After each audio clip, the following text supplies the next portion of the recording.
வணக்கம் மக்களே, மறுபடியும் களத்தின் ஒளியின் மூலமாக உங்களை சந்திக்கிறதுல மிக்க மகிழ்ச்சி. உங்களின் குரல் நான் அருண்குமார். நம்ம திருச்சி மக்கள்கிட்ட எப்போவுமே பேசும்பொழுது நம்மளோட நகர சிறப்பையும் அவங்களோட நகர சிறப்பை பற்றி பேசும்போது நாங்கள் தான் முதல்ல கேபிட்டலாக இருக்கணும், அதுமாரி பல சிறப்பு சொல்லுவாங்க. ஆனால் நம்ம கடைசியில் போயிட்டு உங்ககிட்ட கடல் இருக்கா அப்படின்னு கேட்டால் கடலில் அதை பற்றி ஒரு சின்ன வருத்தம் இருக்கும் அவங்ககிட்ட எப்பவுமே.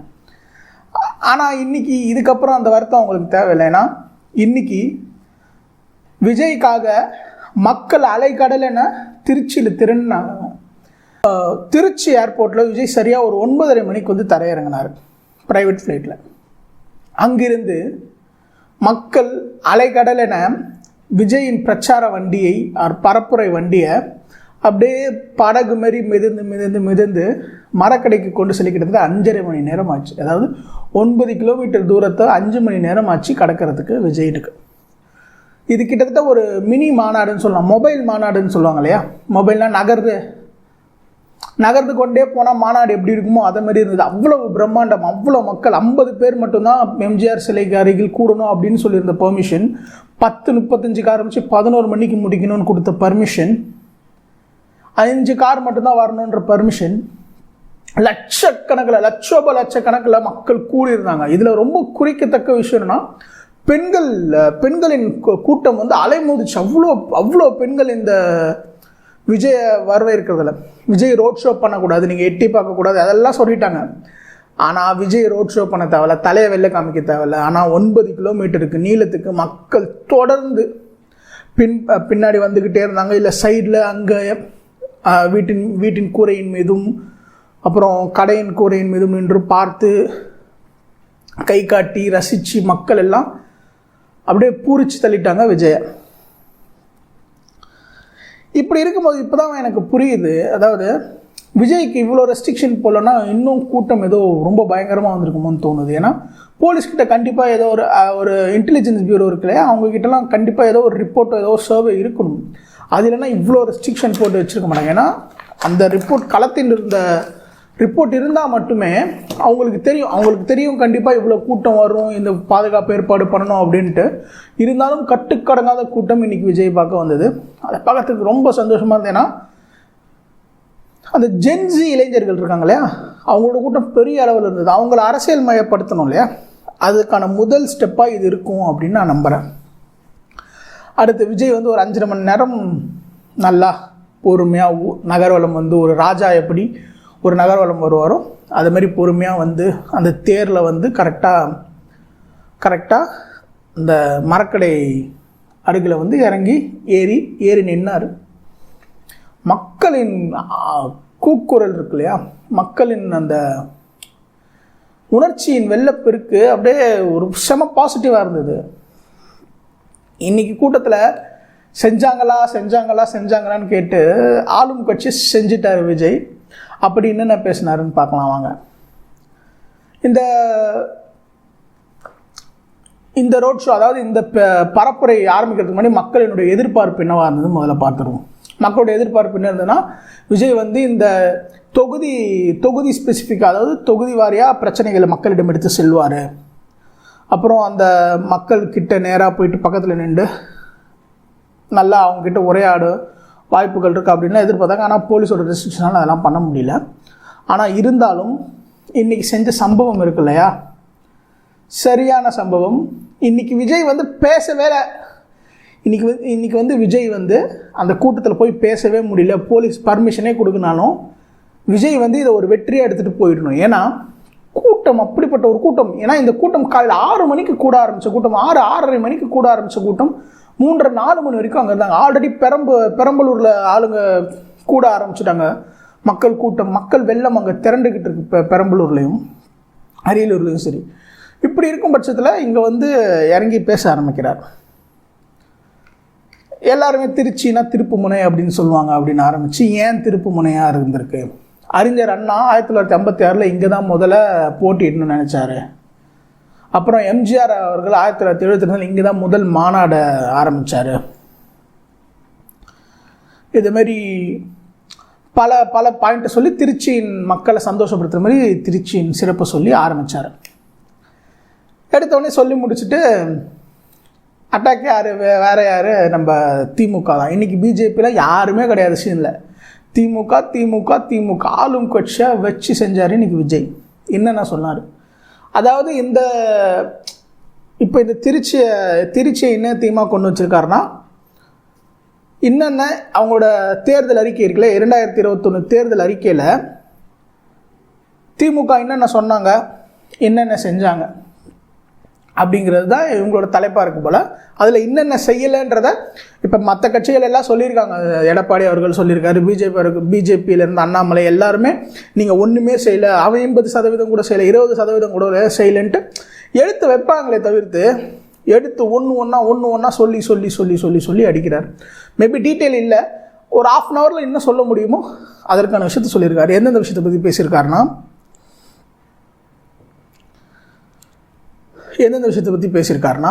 நீட் ரத்து செய்கிறதுக்கு மந்திரம் இருக்குதுன்னு சொன்னீங்களே, சீக்ரெட் ட்ரிக் இருக்குதுன்னு சொன்னீங்களே, உங்களால் நீட்டை ரத்து பண்ண முடிஞ்சுதா? செஞ்சீங்களா? கல்வி கடன் ரத்து செய்வேன்னு சொன்னீங்களே, செஞ்சீங்களா? வருடத்திற்கு 10 லட்சம் வேலைவாய்ப்பு ஏற்படுத்தி தருவோன்னு சொன்னீங்களே, செஞ்சீங்களா? அப்புறம் நம்ம மக்களுக்கு ரொம்ப தினசரி பெரிய பிரச்சனைனா இந்த இபி பில். அதுவும் இப்போ பார்த்தீங்கன்னா முன்னாடி ஒரு 3000 கட்டிட்டு இருந்தோம்னா இன்றைக்கி 5000 6000 அந்தளவுக்கு அதுவும் டபுள் மடங்கு ஆகிடுச்சு. அப்படி இருக்கும் பட்சத்தில் இந்த மின்சார கட்டணத்தை மாதம் ஒரு முறை அளவீடு எடுக்க சொல்லி ஆணை பிறப்பிச்சிங்களா? செய்வேன்னு சொன்னீங்களே, செஞ்சீங்களா? அப்புறம் தமிழ்நாட்டில் இருக்க வேலைவாய்ப்புகளை 75% வேலைவாய்ப்பு தமிழர்களுக்கு கிடைக்கும்னு சொன்னீங்களே, அதை உறுதி செஞ்சீங்களா? அப்புறம் இது ஒரு பக்கம் இருந்தாலும் மீனவர்களை பற்றி கொஞ்சம் அட்ரஸ் பண்ணுறாரு. ஏன்னா மீனவர்களை கோஸ்டல் ட்ரைப்ஸாக அறிவிக்கிறேன்னு சொன்னீங்களே, அறிவிச்சிங்களா? அதை மாதிரி இருக்கவங்களுக்கு 2 லட்சம் வீடுகள் அளவுக்கு கட்டித்தரப்படும் சொன்னீங்களே, கட்டி தந்தீங்களா? அப்புறம் பார்த்தீங்கன்னா மக்களுக்கு வீடு இல்லாதவர்களுக்கு 3 லட்சம் வீடு கட்டித்தருவோம் அப்படின்னு சொன்னீங்களே, அதை செஞ்சீங்களா?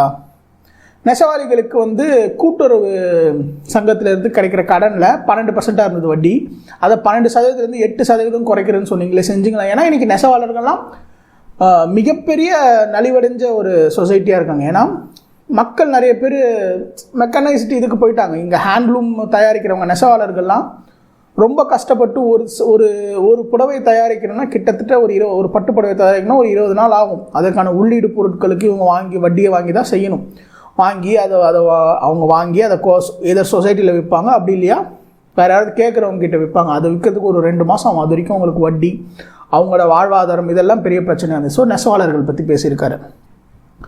அப்புறம் ஆட்டோ டிரைவர்ஸ்க்கு சொந்த ஆட்டோ இல்லைன்னா உங்களுக்கு 10,000 மானியம் தரேன்னு சொன்னீங்களே, செஞ்சீங்களா? அப்புறம் டீச்சர்ஸ் அதாவது டெம்பரவரி தற்காலிக ஆசிரியர்களை பணி நிரந்தரம் செய்கிறேன்னு சொன்னீங்களே, செஞ்சீங்களா?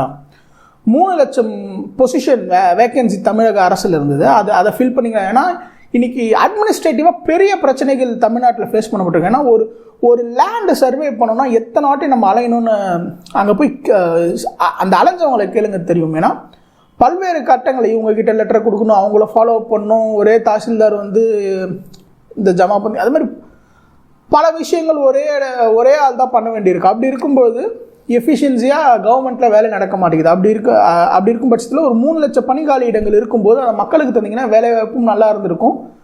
அதை செஞ்சீங்களா அப்படின்னு கேட்குறாரு. அப்புறம் கோவில் பணியாளர்களுக்கு பணி ஊதியம் உயர்த்தி தருவேன், அதுக்கப்புறம் ஓய்வூதியம்லாம் தருவோன்னு சொன்னீங்களே, செஞ்சீங்களா? அதை கேட்குறாரு. அதன் பிறகு பார்த்தீங்கன்னா பல்வேறு கிராமங்களில் 25,000 பெண்களை மக்கள் நல பணியாளர்களாக அமைத்து இந்த பிளாக் டெவலப்மெண்ட் ஆஃபீஸர் கீழே வச்சு அந்த கிராம மக்களுக்கு நல்லது செய்வோம்னு சொன்னீங்களே, செஞ்சீங்களா? அப்புறம் வக்ஃப் வாரிய கோரிக்கையை கேட்டு அதை பரிசீலனை பண்ணுவேன்னு சொன்னீங்களே, செஞ்சீங்களா? அதற்கான சட்டம் ஏற்றுனீங்களா? குடிசை மாற்று வாரியத்தில் இந்த மாற்றுத்திறனாளிகள் அவங்களுக்கு தனியாக வீடு ஒதுக்கப்படும் சொன்னீங்களே, செஞ்சீங்களா?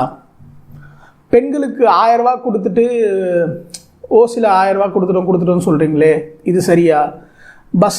பஸ்ஸில் ஃப்ரீயாக டிக்கெட் கொடுத்துட்டு ஓசி பஸ்ஸுன்னு சொல்கிறீங்களே, இது சரியா? அப்படின்ற மாதிரி பல்வேறு அதாவது எந்தெந்த விஷயங்களை செய்யலையோ அது மொத்தத்தையும் எடுத்து மக்கள் முன்னாடி வச்சு செஞ்சீங்களான்னு கேட்டு விஜய் பெரிய அளவில் செஞ்சிட்டாரு. அதற்கப்புறம் இந்த சீட்டு இந்த துண்டு அவருக்கு எல்லாரும் அவரை வந்து இந்த சீட்டு வச்சு படிக்கிறாருன்னு கலாய்க்காங்கன்னு தெரிஞ்சிருச்சு போல். அதனால் என்ன பண்ணாருன்னா அந்த சீட்டை கொடுத்துட்டு திருச்சிக்கு தனி லிஸ்ட் இருக்குது அப்படின்ட்டு பேக்கெட்டில் இருந்து எடுத்தார். அது நல்லா இருந்தது. அப்புறம் திருச்சி, இப்போ நம்ம திருச்சிக்கு வருவாங்கன்னு திருச்சிக்குள்ளே போனார். அப்படி போகும்போது என்னென்ன விஷயங்கள் சொன்னார்னா, அங்கே திருச்சியில் இருக்க ஒரு சில ஃபேக்ட்ரிஸ் அதை பற்றிலாம் சொல்லிவிட்டு இதெல்லாம் தான் திருச்சியின் சிறப்பு. அதுக்கப்புறம் விவசாயிகளுக்கு வந்து திருச்சிக்கு இன்னொரு விஷயம் என்னென்னா, விவசாயிகள் தான் திருச்சியின் முதுகெலும்பு. அப்படி விவசாயிகளுக்கு நீங்கள் என்ன செஞ்சீங்க? இந்த விவசாயிகளுக்கு உயிர் ஊற்றாக இருக்கக்கூடிய காவேரி நதிநீர் இருக்கு இல்லையா, அந்த நதிநீரை மக்களுக்கு சரியான அளவில் பெற்று தந்தீங்களா? ஏன்னா நம்மளுக்கு என்னதான் காவிரி நதிநீர் ஆணையம் அமைச்சாலும், அதாவது ஒரு பல்லில்லாத வாரியம் அமைச்சாலும், அதுலேருந்து சரியாக நம்மளுக்கு தண்ணி வரவே இல்லை. ஒரு வாட்டியும் உச்சநீதிமன்றம் போயிட்டு நம்ம போராடிக்கிட்டு தான் இருக்கோம். அரசு அதனோட வேலையை செஞ்சுக்கிட்டு தான் இருக்கு. ஆனால் அதற்கான இன்னும் தீர்வு காணப்படலை அப்படிங்கிறதான் திருப்பியும் விஜய் வந்து சுட்டி காட்டுறாரு. இது மாதிரி விவசாயிகளுக்கு எதுவுமே செய்யலை. அப்புறம் அங்கே குடித்தண்ணி பிரச்சனை இருக்கிறதா சொல்கிறாரு. அப்புறம் வந்து பார்த்திங்கன்னா பாதாள சாக்கடை ஒன்றும் முழுசாக போட்டு முடிக்கல. அப்புறம் வந்து பார்த்தீங்கன்னா திருச்சியில் முக்கியமான ஒரு ரயில்வே பிரிட்ஜ் இருக்குது. அந்த ரயில்வே பிரிட்ஜை வந்து ரீசெண்டாக டீகமிஷன் பண்ணிட்டாங்க. அந்த டீகமிஷன் பண்ண பிரிட்ஜை வந்து எப்போ தான் கட்டி முடிப்பீங்க? ஆனால் இது இவரை கேட்க வேண்டிய இது இல்லை. அது வந்து ரயில்வேஸோட பணி, சதர்ன் ரயில்வேஸோட பணி. அது அவங்கள கேட்கணும். இதை இவர்கிட்ட கேட்டு என்ன பண்ணுறதுன்னு எனக்கு புரியல.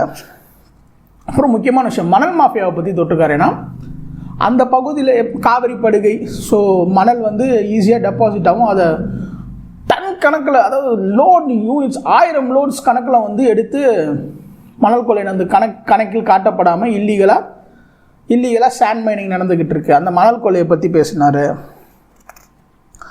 அப்புறம் பார்த்தீங்கன்னா திருச்சியில் இருக்க கவர்மெண்ட் ஹாஸ்பிட்டல் இன்றைக்கி செயல்படுற நிலைமையில் இருக்குதா, அது யாராவது மக்கள் போய் ட்ரீட்மெண்ட் எடுக்க முடியுமா அப்படின்ற மாதிரி வச்சார். எனக்கு என்ன பிரச்சனை அப்படிங்கிறது எனக்கு தெரியல. ஆனால் மேபி லோக்கல் மக்களுக்கு தெரிஞ்சிருக்கலாம். ஏன்னா அவங்களாம் பயங்கரமாக ரியாக்ட் பண்ணாங்க அதுக்கு. அப்புறம் வந்து பார்த்திங்கன்னா திருச்சியில் இந்த சிறு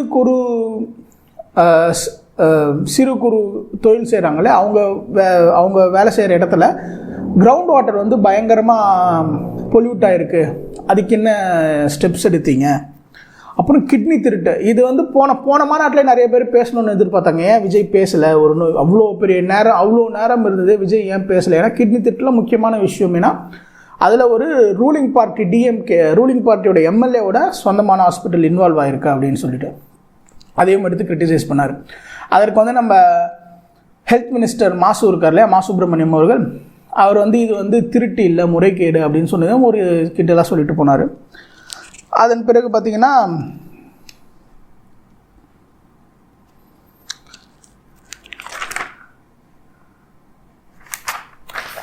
இந்த மாதிரி பல விஷயங்கள் சொல்லிட்டு நம்ம திருச்சியில இருந்தும் 2 மினிஸ்டர் இருக்காங்களா, அவங்க இதெல்லாம் ஏதாச்சும் கவனிச்சிருக்காங்களா, ஏதாச்சும் பண்ணியிருக்காங்களா அவங்களுக்கு அப்படின்ற மாதிரி கேட்டு நேருவும் அந்த பகுதியில் ஏன்னா அது திருச்சியில் திமுகவோட ஸ்ட்ராங் ஹோல்டு, அது சென்ட்ரல் தமிழ்நாடு வந்து திமுகவோட ஸ்ட்ராங் ஹோல்டு. அதை சுற்றி இது திருச்சியில் ஒரு 9 தொகுதிகளாக இருக்கட்டும், அரியலூர் பெரம்பலூரில் 2 தொகுதிகளாக இருக்கட்டும், இது மாதிரி ஒரு 13 தொகுதிகள் வந்து திருச்சி டிஎம்கேவோட ஸ்ட்ராங் ஹோல்டு. இது மாதிரி வந்து ஒரு 2 மினிஸ்டர் இருந்தும் அவங்கள சவால் விட்டு இது மாதிரி பல்வேறு பிரச்சனைகளை எடுத்து மக்கள் முன்னாடி அடிக்கி வச்சுட்டாரு.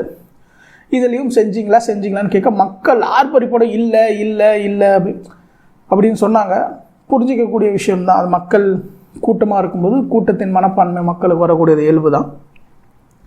இதற்கப்புறம் என்னென்னா, சரி எல்லாரும் என்ன கேட்குறாங்கன்னா, நீ இவங்களை செஞ்சீங்களான்னு கேட்டிங்கன்னா நீங்கள் என்ன செய்வீங்க, உங்களோட கொள்கை என்ன, நீங்கள் என்ன பண்ண போகிறீங்க அப்படின்னு கேட்டதுக்கு, மக்களுக்கு ரேஷன், வீடு, எலக்ட்ரிசிட்டி, இது மாதிரி அடிப்படை தேவைகள் எல்லாம் மக்களுக்கு கண்டிப்பாக போய் சேரும். இதில் நோ காம்ப்ரமைஸ், சேம் வார்த்தை நோ காம்ப்ரமைஸ் அப்படின்னு சொன்னார். அப்புறம் பெண்களின் பெண் பாதுகாப்பும் சட்ட ஒழுங்கும் சீராக இருக்கணும், அதற்கு நோ காம்ப்ரமைஸ் அப்படின்னு சொல்லிட்டு இந்த பிரச்சாரத்தை முடிச்சிட்டாரு.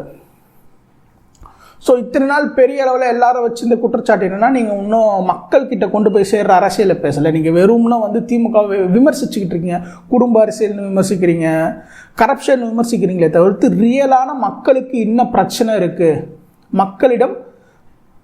மக்கள் தினமும் ஃபேஸ் பண்ணக்கூடிய பிரச்சனைகள் என்னென்ன இருக்கோ அதை கொண்டு போய் பேசினாதான் மக்களுக்கு உங்களோட தேவை என்னன்னு புரியும். அப்படி இல்லைன்னா திமுகவுடைய ஆன்டி இன்கம்பன்சி அப்போ தான் உங்களுக்கு வந்து ஒரு ஃப்ரூட்டேஷனை தரும், அதாவது உங்களுக்கு ஒரு பலனை தரும். இந்த என்னென்ன திமுக எந்தெந்த விஷயங்களை செய்யலை, திமுக மீது என்னென்ன தவறு இருக்குது. ஏன்னா திமுக அரசியல் எதிர்ன்னு சொன்னாங்களே தவிர்த்து அதற்கப்புறம் பெரிய அளவில் எந்த விமர்சனமும் இல்லை. குடும்ப கட்சி, கரப்ஷன், ஊழல். அதாவது விஜயோட ஃபேமஸ் டைலாக் இருக்குல்ல, வெத்து விளம்பர மாடல், அப்புறம் வந்து பார்த்தீங்கன்னா கபடதாரி திமுக. இந்த 2 டைலாகை வச்சு தான் திமுகவோட மொத்த விமர்சனத்தையும் ஓட்டிக்கிட்டு இருந்தாங்க தாவேக்காவினர். ஆனால் இன்னைக்கு எடுத்து வச்ச இந்த குற்றச்சாட்டுகள் இருக்கு இல்லையா, இது பெரிய அளவில் மக்களிடம் பேசப்படும். ஏன்னா அங்கிருந்த மக்கள் மட்டுமே எப்படி இருந்தாலும் அவர் வந்த வழியில் இருந்த மக்கள் மட்டுமே எப்படி இருந்தாலும் 1 லட்சம் பேர் 2 லட்சம் பேர் இருந்திருப்பாங்க, ஈஸியாக இருந்திருப்பாங்க. ஏன்னா யாருமே அது குறையா சொல்ல முடியாது. அப்படி ஒரு கூட்டம், அவ்வளோ ஒரு ஆர்ப்பரிக்கும் மக்கள் இந்த விஷயங்களை தெளிவாக எடுத்து மக்களிடம் கொண்டு போய் சேர்த்துருக்காரு. இந்த சேர்த்ததோட விளைவு என்னவா இருக்கும்ன்றதை போக போக பார்ப்போம். ஏன்னா முக்கியமான இஷ்யூஸ் எல்லாம் தொட்டிருக்காரு, இந்த காவிரி விஷயமா இருக்கட்டும். ஏன்னா அதெல்லாம் மக்களோட பேசிக் டெய்லி இதில் போய் சேர்ற விஷயம். அப்புறம் பொதுவான விஷயங்களில் சொன்னார் இல்லையா, இபி பில் மந்த்லி ஒன்ஸு, அப்புறம் பார்த்திங்கன்னா இந்த நீட்டு ரத்து, இதெல்லாம் வந்து மக்களிடம் டைரெக்டாக போயிட்டு மனசில் போய் பதியக்கூடிய விஷயங்கள். இந்த மாதிரி நல்ல ஸ்ட்ராட்டஜைஸ் பண்ணி தந்திருக்காங்க. அடுத்ததாக இன்றைக்கே போயிட்டு பெரம்பலூரில் அடுத்து போய் பேச போகிறாரு. அதில் என்ன பேச போகிறாரு அப்படிங்கிறத அடுத்தடுத்த வீடியோவில் பார்ப்போம். அதுவரை உங்களிடமிருந்து விடைபெறுவது உங்கள் குரல். நான் அருண்குமார். நன்றி.